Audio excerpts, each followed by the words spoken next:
IMF 국제통화기금이 충격 보고서를 냈습니다. 그것을 보면요, 대한민국은 굉장히 어렵게 된다는 것이 보고서의 핵심 내용입니다. 당장 말입니다. 이것만 보더라도요, 2023년입니다. 한국 경제 성장률 전망 1.5%로 내놨습니다. 굉장히 낮죠. 아마 1.5%로 내놓은 것은요, 투자은행들 중에 말입니다. 노무라가 마이너스 0.4%를 내놨고요. 예. 또 그리고 CT가 0.7% 성장한다고 내놨습니다. 예. 그렇게 투자은행들의 평균치는 1.1%였거든요. 그런데 경제연구기관 내지는 경제기관에서 지금 1.5%를 내놓은 것은요, 가장 저는 낮은 수치라고 지금 보고 있습니다. 물론 아시아개발은행이 1.5% 내놓기는 했지만 IMF는요, 예, 이 보고서를 내놓으면서요, 충격적인 전망도 함께 내놨거든요. 무슨 얘기냐? 여러분 이거 한번 보세요. IMF가 작년 4월만 하더라도 올해 대한민국의 경제 성장률은요 2.9%가 될 거다 이렇게 예상했습니다. 2.9%. 예. 뭐 2.9%면 성장률이 굉장히 높은 거죠. 그런데 석 달 후에 7월 26일 날 2.1%로 낮췄습니다. 무려 0.8%포인트나 낮췄습니다. 그러다가 10월에 다시 말입니다. 10월 11일에 2.0%로 낮췄거든요.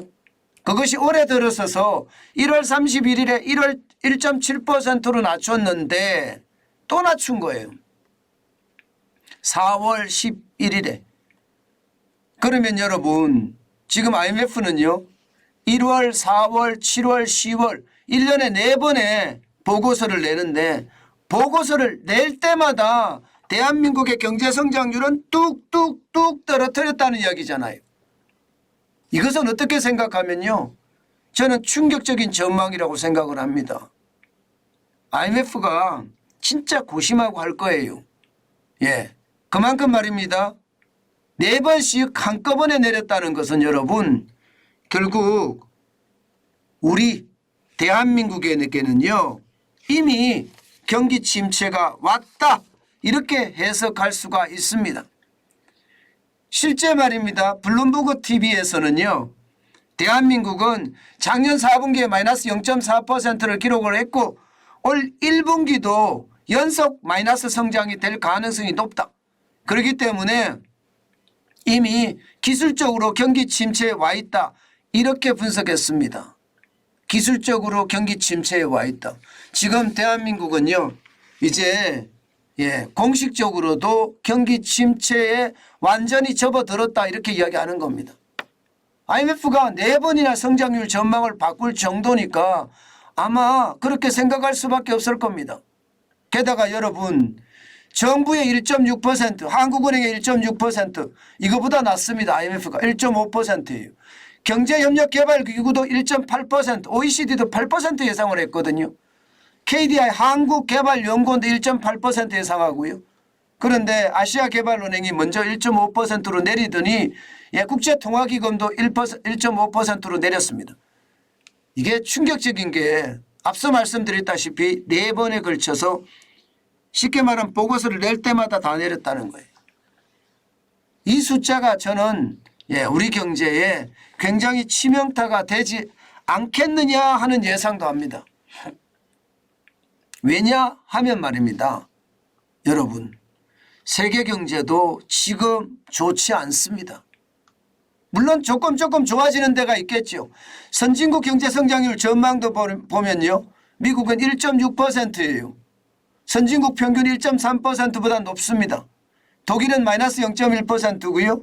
일본은 1.3%입니다. 평균치입니다. 예. 영국은 마이너스 0.3%고요. 세계 평균이 2.8%인데 2.8%하고는 예, 차이가 굉장히 멉니다.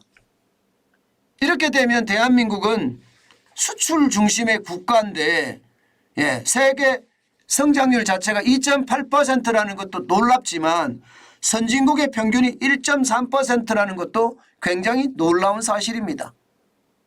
다행히 미국이 1.6% 성장을 한다고 했으니까 다행이라고 이야기해야 되나요?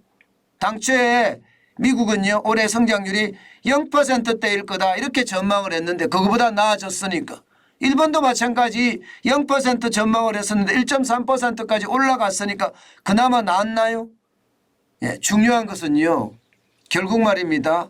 유럽 시장은 어렵다는 이야기가 되는 거고 미국 시장은 지금 약간 네, 다른 곳보다 낫다고 생각이 듭니다. 그렇지만 우리 수출은 영향을 미칠 거예요. 게다가 신흥국 보실래요? 신흥국도 지금 만만치 않습니다. 중국은 5.2% 성장할 거다. 인도는 5.9% 성장할 거다. 예, 세계 평균보다가 훨씬 높지요. 이게 죄송합니다. 이게 신흥국 평균인데 선진국 평균으로 되어 있네요. 예, 신흥국 평균은 3.9%입니다. 예, 신흥국 평균은 3.9%고요. 세계 평균은 2.8%입니다. 신흥국 평균의 3.9%에 도달하지 못하는 데는 러시아, 브라질, 러시아는 0.7%, 브라질은 0.9% 성장한다고 하거든요. 그나마 다행이라고 보이는 게 중국이 5.2% 성장한다. 인도가 5.9% 성장한다. 대한민국 입장에서는 수출할 어떤 구석이 조금은 생겼다는 것은 그나마 다행한 일입니다. 그러나 수출 전체적인 어떤 회복은 쉽지 않다. 이것이 지금 IMF의 전망이에요. IMF 자체는요 여러분 상황을 굉장히 나쁘게 보는 겁니다. 대한민국 수출 엉망이다 이거예요. 수출이 엉망이다. 여러분 보시는 것처럼 2022년만 하더라도 474억 6,700만 달러의 마이너스였거든요. 올해 들어서도 1월부터 4월 10일까지 계속 마이너스 행진입니다.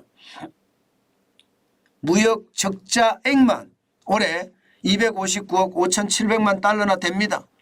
그러다 보니까 IMF는요 올해 1분기 작살났다. 대한민국은 침체에 접어들었다. 만약에 2분기에 회복하지 못하면 그 상황은 굉장히 심각해질 거다. 그런 이야기까지 지금 하고 있는 겁니다. 그게 바로 반도체 이유를 들었어요. 반도체는 작년 8월부터 마이너스 7% 떨어지더니 4월 10일 현재 마이너스 39.8%까지 떨어지잖아요. 그러니까 IMF의 충격 보고서는 어쩌면 당연한지도 모르겠습니다. 대한민국은 수출 중심의 국가입니다. 그런데 수출 중심의 국가에서 수출을 제대로 하지 못하니까 성장률에 대한 전망도 충격적으로 낮춰잡았다. 그렇게 볼 수가 있는 거죠. 게다가 말입니다. 중국의 리오프닝 효과도 제대로 나타나고 있지 않습니다. 그나마 신흥국 중국이 5.2% 성장한다고 하니까 다행이다 이런 얘기를 했습니다마는 중국은 경제 성장률의 어떤 정책 기조를 말입니다.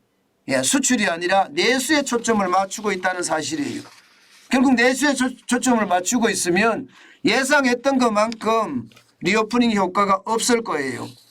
리오프닝 효과가 없으면 대한민국은 그만큼 충격을 받을 수도 있다는 겁니다.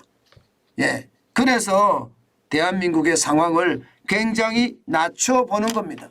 게다가 말입니다. 부채 폭발에 대한 위험도 계속 이야기하고 있습니다. 지금 보시는 것처럼 가계부채만 하더라도 좀 줄어들었다 이야기하지만 예, 2022년 4분기 현재 1867조고요. 예, 1867조라는 것은 역대 최고거든요. 여러분, 예, 2017년 2분기에 1388조에 비하면 지금 480조나 늘었습니다. 34.58%가 늘었습니다. 줄어들었다고 하더라도 심상치 않다 이렇게 이야기하고 있고요. 국제결제은행에서는요. 대한민국의 가계부채 더 심각하게 보고 있습니다. 예, 가계부채 국제결제은행에서 보는 것은 2213조 7천억 원을 보고 있습니다. 실제 우리 가계부채하고 조금 틀리죠. 1860조하고 좀 틀리죠. 예, 그 틀린 게 대부분 말입니다. 예, 개인사업자 부채 예, 개인사업자 부채가 국제결제은행은 가계부채로 포함을 시키기 때문입니다. 예, 그러면 예, 전세보증금 부채, 그림자 부채라고 하는 995조 8천억까지 합치면 가계 총 부채는 3천조가 넘습니다. 3,187조 5천억 원이나 됩니다. 그러다 보니까 시장에 대한 불안감은 굉장히 크다. 부채 폭발에 대한 위험성이 있다. 기업 부채에 대한 폭발의 위험이 있는 것보다가 가계부채에 대한 위험이 더 크다. 이렇게 되면 소비가 그만큼 위축이 되고 경제 성장률은 그만큼 예, 추락할 수밖에 없다. 이것이 IMF가 보는 분석이에요. 실제 IMF가 지금 보는 분석을 전체적으로 보면 말입니다. 예, 한국의 금리 인하도 바로 그런 일환이다. 지금 한국은 예, 물가가 올라가고 있는데 예, 사실은 예, 금리를 올려야 정상 아닌가 이렇게 생각할 수도 있다는 겁니다. 그런데 중요한 것은요. 중요한 것은 한국은행이 지금 물가보다는 경기다 이렇게 방향을 잡았다고 IMF는 이야기를 하고 있습니다. 그만큼 말입니다. 금리를 동결시킨 거 2월에 동결 4월에 동결 두 번 다 동결시켰습니다. 1월에 3.5%까지 금리를 올리고 나서부터는 그때부터는 계속 동결입니다. 이것은 말입니다. 경기가 그만큼 침체했다는 증거라는 거예요. 결국 말입니다. IMF는요. 대한민국에 대한 충격 보고서라고 저는 이야기할 수밖에 없는데 그 상황이 그 어느 때보다 위험해졌다 이렇게 분석하는 겁니다. 최악이죠. 예, 최악입니다. 실질적으로 말입니다. 올해 만약에 1.5%를 성장하게 된다면 말입니다. 역대급이 역대.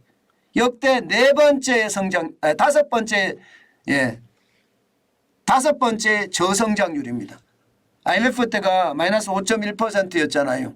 예. 그런데 이게 5.1 파동 때는 마이너스 1.6%고요. 예. 코로나19의 위기 때 마이너스 0.7%고요. 글로벌 금융위기 때 플러스 0.8%였거든요. 2023년 1.5%라면 그 순서예요. 그 순서. 게다가 말입니다. 여러분도 알다시피 이게 끝난 게 아닙니다.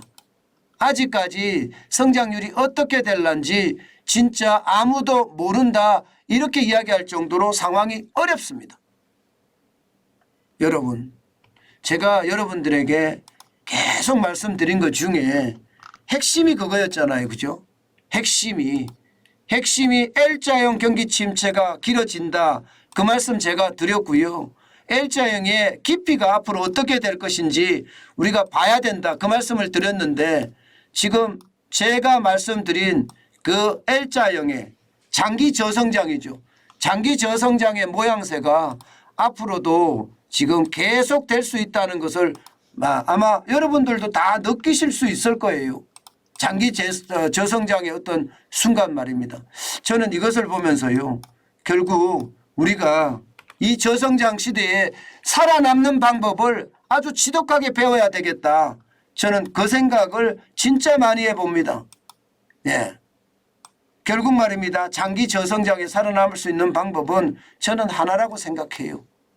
아마 여러분들도 잘 알고 계실 거예요. 절약. 절약이 미덕이 돼야 되고요. 절약밖에 방법이 없다. 저는 그렇게 생각합니다. 지금대로 가면 말입니다. 저성장의 고물가 저는 올 수 있다고 생각합니다. 예. 지금 정부가 보는 물가 성장률이 뭐 그렇게 높지 않다. 이제 떨어지기 시작했다. 물가는 잡았다. 이렇게 이야기하지만 사실 우리 주변에 있는 체감 물가를 보면 지금 상당하거든요. 예, 여러분도 다 느끼실 거예요. 사우나 가격이 50%, 2년 만에 한 50%, 2, 3년 만에 한 50% 올랐다. 이렇게 이야기하죠. 자장면 가격도 말입니다. 굉장히 많이 올랐습니다. 뭐 4,000원 정도 주만 먹었던 짜장면이 요즘은 자장면이 한 6,000원 정도 줘야 됩니다. 그러니까 50% 물가 오르는 것은 예산일이거든요. 그러면 여러분 결국 저성장의 고물가 스태그플레이션 올 수 있다고 생각을 합니다. IMF가 오죽했으면 1.5%라는 아주 대한민국을 콕 집어서 충격 보고서를 냈다고 이야기할 정도로 심각할까요? 여러분 제가 늘 말씀드렸던 L자형의 깊이가 저는 더 깊어질까 좀 솔직히 걱정돼요. 지금 깊이도 굉장히 깊거든요. 작년 4분기에 마이너스 0.4%, 올해도 아마 1분기가 마이너스가 될 가능성 굉장히 높단 말입니다. 그럼 만약에 2분기까지 마이너스로 간다면 여러분 저는 우리 경제가 굉장히 큰 충격에 부딪힐 거라고 그렇게 예상합니다. 항상 조심하는 거 잊지 마시고요. 아셨죠?